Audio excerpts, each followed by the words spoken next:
बेचारी, इसने तो वही कपड़े पहने हैं जो पिछले हफ्ते भी पहने थे। कहीं ऐसा तो नहीं कि यह सिर्फ एक जोड़ी कपड़ों में पूरी जिंदगी निकालने वाली है। हाय राम, इसके पैरों में जो चप्पलें हैं वो तो शायद मेरे घर के नौकर भी ना पहने। इतनी फटी हुई और घिसी हुई चप्पलें, लगता है कि इसने इनसे ही पूरा गांव नाप लिया होगा। ये लड़की जिस घर से आई है वहां शायद चमकने वाली चीज सिर्फ तेल की बोतल होगी। क्या मैं आपकी वो ड्रेस पहन सकती हूँ, वह हीरे का हार भी? तुझे इतना भी अक्ल नहीं कि तेरी औकात क्या है।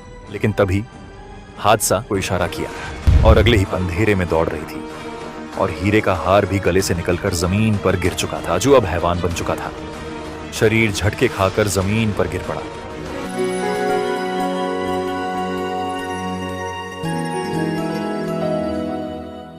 काम भी कर लिया कर। हर रोज तुझे उठाने के लिए किसी को चिल्लाना पड़ता है। तुझे कोई काम की फिक्र होती भी है या नहीं?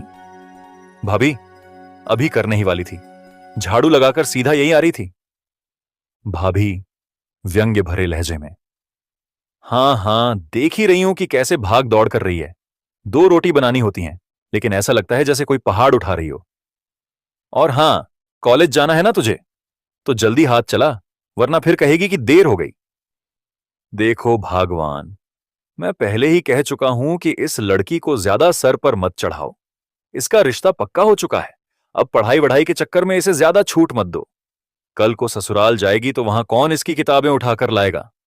इस उम्र में इसे घर के काम सीखने चाहिए। ये क्या हर वक्त किताबों में घुसी रहती है?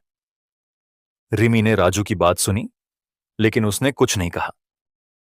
बिल्कुल सही कह रहे हो जी। मैं कब से समझा रही हूं कि लड़कियों को ज्यादा छूट दो तो वे हाथ से निकल जाती हैं। मैंने सुना है कि आजकल की लड़कियां कॉलेज के बहाने इधर उधर मटरगश्ती करती हैं, और हमारी रिमी भी कहीं वैसी ना बन जाए। राजू गंभीर होते हुए रिमी की तरफ देखकर, रिमी सुन रही है? ये किताबें छोड़ और घर के काम सीख, यही तेरे काम आएगा। रिमी ने धीमे से सिर हिलाया। राजू, मैं मानती हूं कि लड़की को घर के काम भी सीखने चाहिए, लेकिन पढ़ाई भी जरूरी होती है। रिमी की शादी तय हो गई है, तो क्या इसका मतलब यह है कि उसे अपने सपने भूल जाने चाहिए? क्या इसका भविष्य सिर्फ चूल्हे चौके में ही रहेगा? अरे अम्मा, आपको तो हमेशा अपनी बेटी की ही चिंता रहती है, और बाकी लोग, हम तो जैसे गुलाम हैं यहां। ये लड़की सारा दिन बस किताबों में ही मरी रहती है। मैंने तो कभी इसे घर के काम में हाथ बटाते नहीं देखा। कल को जब इसकी शादी होगी तब क्या करेगी? मां, बेटा, सपनों को मार देना आसान होता है, पर फिर पूरी जिंदगी एक बोझ बन जाती है। अगर रिमी पढ़ना चाहती है तो क्या यह गलत है? मां, मैं कुछ गलत नहीं कह रहा हूं। मुझे भी अपनी बहन से प्यार है, लेकिन मैं चाहता हूं कि वो अपनी ससुराल में खुश रहे। उसे अब दुनिया की असलियत समझनी चाहिए। रिमी पहली बार धीरे से बोलते हुए, भैया, मैं बस पढ़ाई पूरी करना चाहती हूं, इससे घर का कोई नुकसान नहीं होगा। ठीक है, पर यह आखिरी साल है तेरा, उसके बाद पढ़ाई बंद। शादी के बाद यह सब चलता नहीं, समझी? जल्दी निकल कॉलेज के लिए, वरना फिर कहेगी कि घर वाले तुझे पढ़ने नहीं देते। रिमी बिना कुछ कहे घर से निकल गई। उसे पता नहीं था कि आज कॉलेज में एक नई परीक्षा उसका इंतजार कर रही थी। रिमी धीरे धीरे कॉलेज गेट के पास पहुंची, जहां पहले से ही उसकी सबसे अच्छी दोस्त कविता उसका इंतजार कर रही थी। रिमी, तू हर रोज कॉलेज आने के लिए इतना सोचती क्यों है? घर से ऐसे निकलती है जैसे कोई चोरी कर रही हो, और यहां पहुंचते पहुंचते तेरा चेहरा ऐसा हो जाता है जैसे किसी ने तुझे जबरदस्ती उठा लाया हो। कॉलेज आने में तुझे डर क्यों लगता है? डर नहीं लगता कविता, बस सुबह सुबह घर के हालात देखकर मन भारी हो जाता है। जब से मेरी शादी तय हुई है, भाभी और भैया को लगता है कि मुझे पढ़ने की कोई जरूरत ही नहीं। अगर घर में किसी को भी गुस्सा निकालना होता है तो मैं ही आसान शिकार बन जाती हूं। देख रिमी, तेरा घर तुझे बांध सकता है, पर यह मत भूल कि तेरी सोच तुझे आगे ले जा सकती है। मैं तुझे रोज कहती हूं, जिंदगी तुझसे कुछ बड़ा करवाना चाहती है, और तू बस अपने घर की छोटी सी दुनिया में सिमटी बैठी है। जब तक तू खुद को इस पिंजरे से बाहर नहीं निकालेगी, तब तक कोई तेरी मदद नहीं कर सकता। तू ठीक कहती है कविता, पर मैं क्या करूं? मैं चाहती हूं कि मैं भी आगे बढ़ूं, लेकिन मेरे पास रास्ते नहीं है। हर तरफ से दीवारें ही खड़ी दिखती हैं, जिनके पार जाने का कोई रास्ता नहीं दिखता। अरे पगली, तू ये मत सोच कि रास्ता बंद है, बल्कि यह सोच कि तुझे अपनी जिंदगी की नई सड़क खुद बनानी पड़ेगी। और हां, मैं तेरा ब्रेक नहीं, एक्सीलेटर बनूंगी। तू जब भी धीमी होगी मैं तुझे जबरदस्ती धक्का देकर आगे बढ़ा दूंगी। धक्का देने से पहले देख लेना कहीं मैं गिर ना जाऊं। गिर गई तो पकड़ लूंगी। दोस्ती में इतना तो हक बनता ही है। अरे देखो देखो, हमारी कॉलेज की राजकुमारी आ रही है। कहीं ये गलती से किसी अमीर कॉलेज में तो नहीं आ गई। लगता है किसी दानवीर ने इस गरीब लड़की को यहां एडमिशन दिलवा दिया होगा, वरना इतनी दयनीय हालत में तो इसे स्कूल के अंदर भी घुसने नहीं देना चाहिए। बेचारी, इसने तो वही कपड़े पहने हैं जो पिछले हफ्ते भी पहने थे। कहीं ऐसा तो नहीं कि यह सिर्फ एक जोड़ी कपड़ों में पूरी जिंदगी निकालने वाली है। हाय राम, इसके पैरों में जो चप्पलें हैं वो तो शायद मेरे घर के नौकर भी ना पहने। इतनी फटी हुई और घिसी हुई चप्पलें, लगता है कि इसने इनसे ही पूरा गांव नाप लिया होगा। रिमी अपमान से सिर झुकाकर खड़ी रही। उसका दिल तेजी से धड़क रहा था, लेकिन वह चुप थी। सच बताना रिमी, तुझे कॉलेज आने में शर्म नहीं आती? जब तू क्लास में बैठती होगी तो तुझे ऐसा नहीं लगता कि तेरा यहां कोई काम नहीं? देख, हम सब यहां अमीर घरों से हैं, ब्रांडेड कपड़े पहनते हैं, बड़े बड़े घरों में रहते हैं। और तू तू किस मिट्टी से बनी है? अरे किंजल, इसकी मिट्टी और गंदगी में फर्क ही क्या है? ये लड़की जिस घर से आई है वहां शायद चमकने वाली चीज सिर्फ तेल की बोतल होगी। रिमी, तुझे पता है इस कॉलेज में अमीरों की दुनिया चलती है। तुझे तो कोई पहचानता भी नहीं होगा। सच बता, जब तू क्लास में बैठती है तो तुझे ऐसा लगता है कि तू यहां फिट बैठती है? किंजल, तुझे पता है, मैंने सुना है कि यह लड़की गांव से रोज पैदल चलकर आती है। बेचारी को बस का किराया भी नहीं मिलता। शायद इसे एक बस का पास गिफ्ट कर देना चाहिए ताकि ये 2 पैसे बचा सके। किंजल और उसके दोस्त जोर जोर से हंसने लगे। कविता अब बिल्कुल बर्दाश्त नहीं कर सकती थी। उसने एकदम से किंजल के सामने खड़े होकर, अरे सुन किंजल, तू एक घटिया लड़की है। तू खुद को बहुत बड़ी अमीरजादी समझती है ना? तेरे पास ब्रांडेड कपड़े, महंगे जूते और गाड़ियों की चाबियां हैं, पर तुझे यह सब मिला कैसे? तेरे बाप की दौलत से। लेकिन रिमी ने जो भी पाया है वो अपनी मेहनत से पाया है, और असली इज्जत मेहनत करने वालों की होती है, उन लोगों की नहीं जो बस दूसरों का अपमान करके खुद को बड़ा दिखाना चाहते हैं। किंजल का चेहरा लाल हो गया। वह झेंप गई। हा हा, तेरी ये गरीब दोस्त बड़ी बातें कर रही है। यह सच है कि दुनिया सिर्फ अमीरों के हिसाब से चलती है। गरीबों की जगह हमारे जूते साफ करने में होती है, हमारे बराबर खड़े होने में नहीं। रिमी अब और नहीं सुन सकती थी। उसने धीरे से कहा, गरीबी कोई अपराध नहीं है किंजल, लेकिन दूसरों की इज्जत को कुचलना बहुत बड़ा पाप है। आज तू मुझे नीचा दिखा सकती है, लेकिन एक दिन जब तुझे एहसास होगा कि पैसे से हर चीज नहीं खरीदी जा सकती, तब तुझे अपने शब्दों पर पछतावा होगा। देखेंगे। कविता रिमी के साथ कॉलेज कैंपस में आई और उसे एक कोने में खींच लिया। उसने देखा कि रिमी की आंखों में आंसू थे, लेकिन उसने उन्हें बहने नहीं दिया। कविता गुस्से में आंखें घुमाते हुए, रिमी, अब बस, बहुत सुन लिया तुझे इन लोगों से। कब तक ऐसे सिर झुकाकर उनकी गालियां और ताने सुनती रहेगी? कब तक खुद को कमजोर समझेगी? यह दुनिया सिर्फ उन्हीं की इज्जत करती है जो अपनी इज्जत बचाना जानते हैं। पर कविता, मैं क्या कर सकती हूं? मेरी औकात ही ऐसी है। मैंने कभी अच्छे कपड़े नहीं पहने, महंगी चीजें मेरे बस की बात नहीं। मैं चाहकर भी उनके जैसी नहीं बन सकती। बस उन्हें यह दिखाने की जरूरत है कि तू किसी से कम नहीं। अगले 2 दिन बाद कॉलेज का फंक्शन है, और उस दिन तू इस कॉलेज की सबसे खूबसूरत लड़की बनकर एंट्री लेगी। फिर देखना वो किंजल और उसके चमचे कैसे दंग रह जाते हैं। रिमी हैरानी से कविता को देखने लगी। फंक्शन? और मैं वहां जाऊं? कैसे? मेरे पास तो पहनने के लिए एक भी अच्छी ड्रेस नहीं है। मेरा तो मजाक और ज्यादा उड़ाएंगे। तू क्यों चिंता कर रही है? तेरी भाभी की अलमारी में जो शानदार ड्रेस और हीरे का हार रखा है, उसे एक दिन के लिए मांग ले। जब तू उस हार और ड्रेस में फंक्शन में जाएगी तो उन अमीरों की बोलती बंद हो जाएगी। भाभी से मांग लूं? क्या तूने उसे कभी देखा नहीं? वो तो बिना वजह भी मुझ पर बरस पड़ती है। अगर मैंने उनकी सबसे महंगी ड्रेस और हार मांग लिया तो पता नहीं क्या कर देंगी। अगर तूने सही बहाना बनाया तो भाभी भी मना नहीं करेगी। तू कह देना कि राघव के लिए अच्छा दिखना चाहती है। शादी के पहले उसे यह तो दिखना चाहिए कि उसकी होने वाली दुल्हन कितनी सुंदर है ना? लेकिन अगर भाभी को गुस्सा आ गया तो? गुस्सा? चल मान लिया, अगर वो मना भी कर दे तो तुझे मैं अपने घर से ड्रेस दिलवा दूंगी, लेकिन पहले भाभी से कोशिश तो कर, क्या पता मान ही जाए।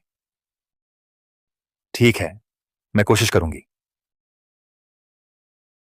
भाभी, मुझे आपसे एक बात करनी थी। क्या बात है? जल्दी बोल, हाथ में काम है मेरे। 2 दिन बाद कॉलेज में एक फंक्शन है और मैं सोच रही थी कि वहां अच्छे से तैयार होकर जाऊं। क्या मैं आपकी वो ड्रेस पहन सकती हूं? और और वह हीरे का हार भी। तूने अभी क्या कहा? मेरी ड्रेस और मेरा हीरे का हार? तुझे इतना भी अक्ल नहीं कि तेरी औकात क्या है? तू खुद को क्या समझने लगी है? अरे, ये तो बड़ी शौकीन हो गई। पहले ही इसे कॉलेज भेजकर गलती कर दी और अब ये मेरी चीजों पर भी नजर रखने लगी। तेरी शादी तय हो गई है, अब फालतू की शान दिखाने की जरूरत नहीं। रिमी धीमे स्वर में समझाने की कोशिश करते हुए, भाभी, बस एक दिन के लिए चाहिए, प्लीज, मैं बहुत ध्यान रखूंगी। भाभी ने गहरी सांस ली, फिर कुछ देर तक सोचा, फिर उसने हंसी के साथ सिर हिलाया और बोली, ठीक है, पर याद रखना, अगर एक भी दाग आया या कहीं भी खो गया तो तेरी खैर नहीं, फिर तुझे इस घर में जगह नहीं मिलेगी। रिमी ने सांस में सांस ली और धीरे से सिर हिला दिया। रात का वक्त था। कॉलेज का बड़ा हॉल रोशनी से जगमगा रहा था। सुनहरे पर्दे, चमचमाती झालरें और महंगे डेकोरेशन ने माहौल को और भी शानदार बना दिया था। हर कोई सज धज कर आया था। ब्रांडेड कपड़े, महंगे गहने, परफ्यूम की तेज खुशबू। यह कॉलेज का सबसे बड़ा इवेंट था और हर कोई यहां अपनी अमीरी का दिखावा करने आया था। लेकिन तभी दरवाजे पर सन्नाटा छा गया। रिमी अंदर आई। बालों को खुला छोड़कर, हल्का मेकअप किए हुए, उसकी आंखों में एक अलग आत्मविश्वास था। जैसे ही वह हॉल में कदम रखती है, लोग आश्चर्य से उसे देखने लगते हैं। ये रिमी है? अरे, ये तो पहले जैसी नहीं लग रही। कहां थी इतनी खूबसूरत? लगता है कि कोई राजकुमारी आ गई हो। किंजल हॉल के बीच में खड़ी थी। उसका चेहरा गुस्से से लाल हो गया था। गुस्से से रिमी को घूरने लगी। ये नहीं हो सकता। ये वही रिमी है जो हमारे सामने सर झुकाकर चलती थी। ये आज इतनी खूबसूरत कैसे लग रही है? इसे किसने इतनी हिम्मत दी? किंजल, तुझे जलन हो रही है क्या? तू हमेशा कहती थी कि ये गांव की लड़की हमारी बराबरी नहीं कर सकती, पर देख, आज ये तुझसे भी ज्यादा अच्छी लग रही है। अगर इसे लगता है कि ये एक साड़ी और हार पहनकर हमारी बराबरी कर लेगी, तो इसे इसकी असली औकात दिखानी पड़ेगी। सुन, इस रिमी को सबके सामने शर्मिंदा करना है। मैंने पहले ही वेटर को इशारा कर दिया है। जब ये डांस फ्लोर पर होगी, तब इसका असली तमाशा बनेगा। मतलब? किंजल हंसते हुए, आंखों में शैतानी चमक के साथ, मतलब ये कि बस थोड़ी ही देर में पर गंदगी गिरने वाली है और फिर सब इसे दया भरी नजरों से देखेंगे, जैसे ये फिर वही गरीब लड़की बन गई हो। सबसे खूबसूरत पल फंक्शन में डांस सेरेमनी शुरू हुई। स्टेज पर लोग धीरे धीरे आते गए, लेकिन जब रिमी ने स्टेज पर कदम रखा तो सबकी निगाहें बस उसी पर टिक गईं। रिमी खुद को पहली बार आत्मविश्वास से भरी हुई महसूस कर रही थी। उसे ऐसा लग रहा था कि जैसे यह उसकी जिंदगी का सबसे बेहतरीन दिन हो। लेकिन तभी हादसा, वह क्षण जिसने सब कुछ बदल दिया। किंजल ने वेटर को इशारा किया और अगले ही पल एक गिलास से गाढ़ी चॉकलेट सॉस और कीचड़ जैसी कोई चीज रिमी की ड्रेस पर गिर गई। पूरे हॉल में सन्नाटा छा गया। लोग हैरानी और झटके में रिमी को देखने लगे। ओ माय गॉड, ये क्या हो गया?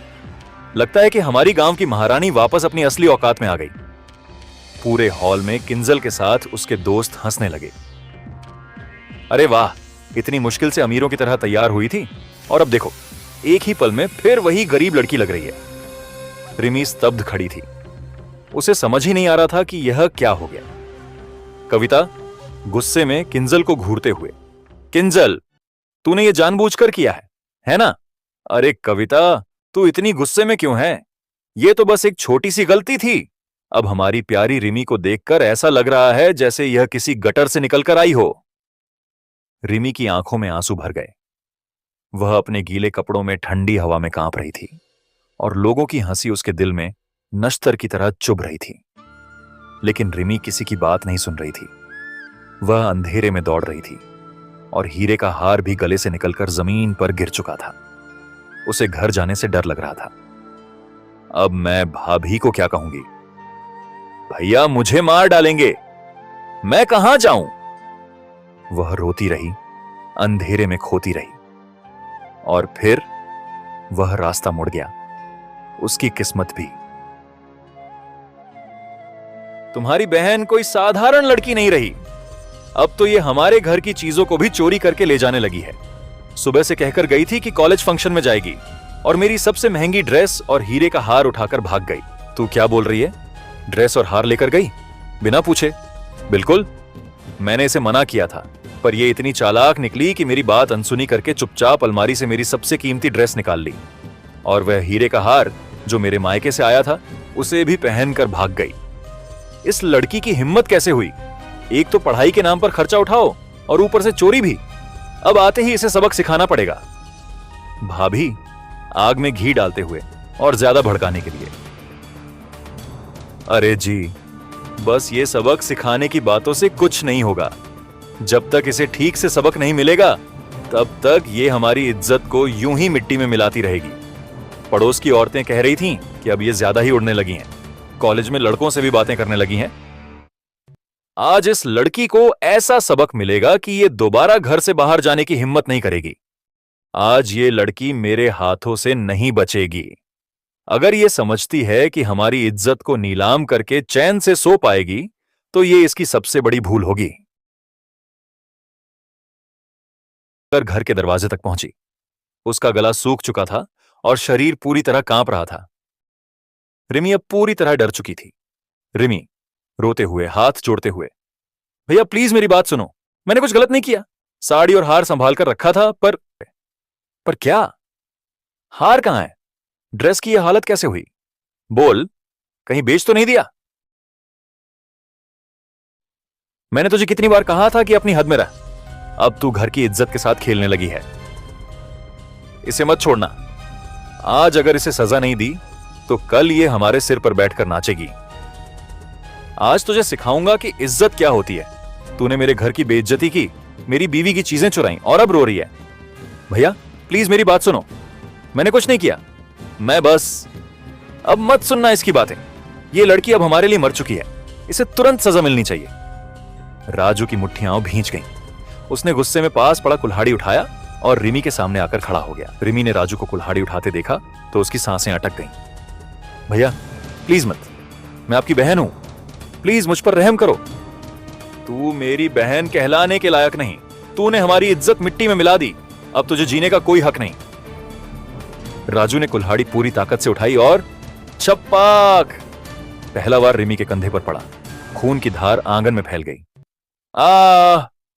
रिमी की करुण चीख पूरे घर में गूंज गई, लेकिन राजू अब हैवान बन चुका था। शरीर झटके खाकर जमीन पर गिर पड़ा। रिमी अब मर चुकी थी।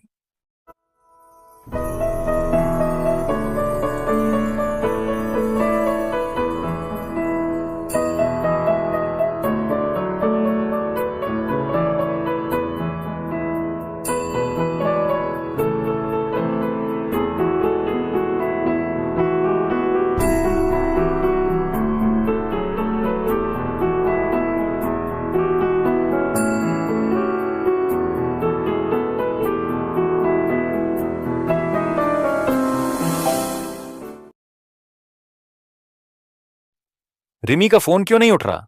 सुबह से कई बार कॉल कर चुका हूं। क्या वो नाराज है या फिर घर में कोई परेशानी है? उसने गहरी सांस ली और खुद को समझाने की कोशिश की। नहीं नहीं, जरूर कोई छोटी मोटी बात होगी। हो सकता है कि घर के कामों में उलझी हो। लेकिन उसका दिल यह मानने को तैयार नहीं था। कुछ तो गड़बड़ थी। उसने गधे को रस्सी से बांधा, गाड़ी पर बैठा और गांव की ओर निकल पड़ा।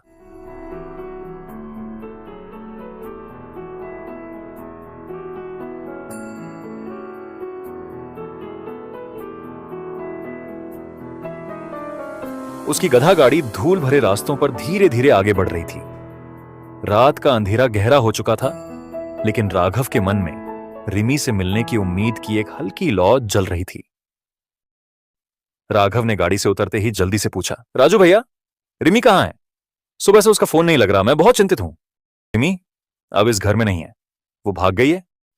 क्या भाग गई? किसके साथ? क्या बताऊं तुझे, तेरी मंगेतर बड़ी होशियार निकली। कॉलेज गई और वहां से किसी और लड़के के साथ भाग गई। अब वो कभी वापस नहीं आएगी। राघव को जैसे एक जोर का झटका लगा। क्या लगता है मैं झूठ बोल रहा हूं? जा पूछ ले किसी से भी गांव में, सब यही कह रहे हैं कि तेरी मंगेतर किसी के साथ भाग गई। तू भी अपनी जिंदगी में आगे बढ़ और यहां दोबारा मत आना। मुझसे झूठ बोल रहा है राजू भैया। मुझे रिमी से मिलना है, मुझे उससे खुद सुनना है कि वो गई कहां। रिमी अब इस दुनिया में नहीं है तेरे लिए, समझ ले कि वो मर गई। तू भी जिंदा रहना चाहता है तो चुपचाप यहां से चला जा और दोबारा मत आना। राघव हक्का बक्का रह गया। मर गई? क्या मतलब? कहां ना, यहां से निकल जा, अब रिमी को भूल जा और कोई और लड़की ढूंढ ले। राघव सन्न रह गया। कुछ तो गड़बड़ है, रिमी ऐसी नहीं थी, यह सब झूठ लग रहा है। उसने गहरी सांस ली। अगर रिमी सच में भागी होती तो मुझसे क्यों नहीं कहा? और राजू की आंखों में डर क्यों था? मुझे रिमी की सच्चाई पता करनी ही होगी। उसने गधा गाड़ी मोड़ ली। अब वह उसी जंगल की तरफ जा रहा था जहां रिमी को दफनाया गया था। का समय था। जंगल पूरी तरह अंधेरे में डूब चुका था। चारों तरफ पेड़ों की टहनियां साएं साएं कर रही थीं और ठंडी हवा हड्डियों तक चुभ रही थी। राघव अपनी गधा गाड़ी पास के जंगल में ले आया था। वह दिन भर की थकान से चूर था। उसका दिल अजीब सी बेचैनी से भरा हुआ था। चारों तरफ गहरा सन्नाटा था। अचानक पेड़ों के पत्तों के बीच हलचल हुई। एक ठंडी हवा का झोंका आया। राघव गहरी नींद में था, लेकिन उसे हल्का हल्का एहसास हो रहा था कि उसके आसपास कुछ है। तभी एक धीमी पर ठंडी छुअन महसूस हुई। उसके ऊपर कोई चादर ओढ़ा रहा था। उसने हल्की हल्की आंखें खोली और सामने जो देखा उसने उसकी रूह तक हिला दी। उसके सामने रिमी खड़ी थी। रिमी, तो तू यहां क्या कर रही है? रिमी बस उसे देखती रही। फिर उसने धीमे स्वर में जवाब दिया, राघव, मैं मर चुकी हूं। यह सच नहीं हो सकता। मुझे मेरे ही भाई ने मारा है राघव, और फिर यहां इसी जंगल में दफना दिया। राघव की सांसें अटक गईं। नहीं, यह झूठ है। उसके पैरों तले जमीन खिसक गई। रिमी ने धीरे धीरे अपनी दर्द भरी कहानी सुनानी शुरू की। उसकी आवाज ठंडी थी, लेकिन उसमें एक अजीब सा दर्द था।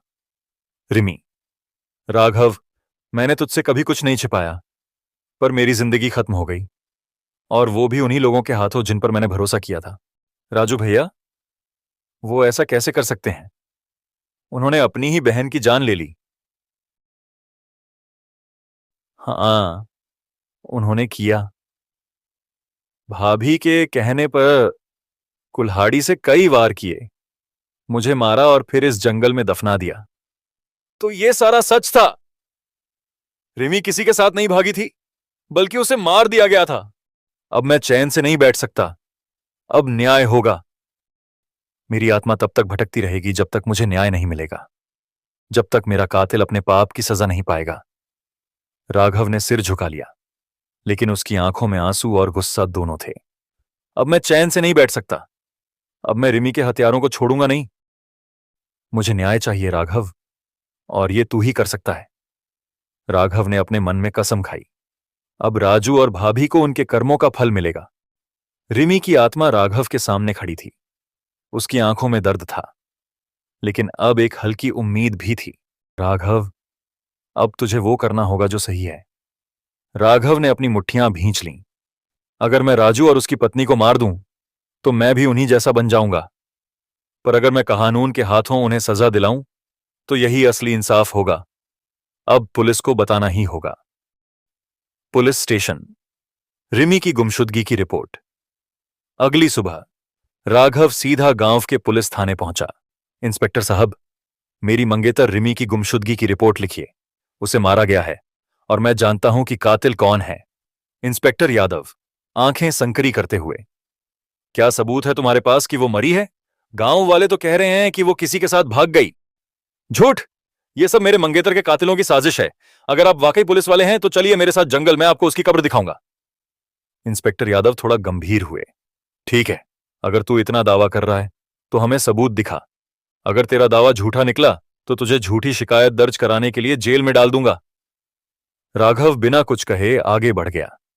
अब राजू और उसकी पत्नी का खेल खत्म होने वाला था। पुलिस ने राजू और उसकी पत्नी को गिरफ्तार किया। तुम दोनों को अपनी ही बहन के कत्ल के जुर्म में गिरफ्तार किया जाता है। इंस्पेक्टर साहब, ये सब झूठ है। ये राघव हमें फंसा रहा है। चुप। जंगल से तेरी बहन की लाश मिली है और सबूत तेरे खिलाफ हैं। कुछ ही हफ्तों में राजू और उसकी पत्नी पर कोर्ट में मुकदमा चला। मुकदमे में पुलिस ने जंगल से मिली लाश का डीएनए टेस्ट कराया, जो रिमी की थी। राजू और उसकी पत्नी को प्रथम श्रेणी हत्या के अपराध में उम्र कैद की सजा सुनाई जाती है। राघव ने संतोष की गहरी सांस ली। अब रिमी को न्याय मिल चुका था, लेकिन अब उसके चेहरे पर दर्द नहीं, बल्कि एक सुकून था। राघव, अब मैं चैन से जा सकती हूं। मैं तुझे कभी नहीं भूलूंगा रिमी। रिमी ने धीरे धीरे आंखें बंद कीं और एक हल्की सफेद रोशनी में बदलकर हमेशा के लिए गायब हो गई। अब उसकी आत्मा को शांति मिल चुकी थी।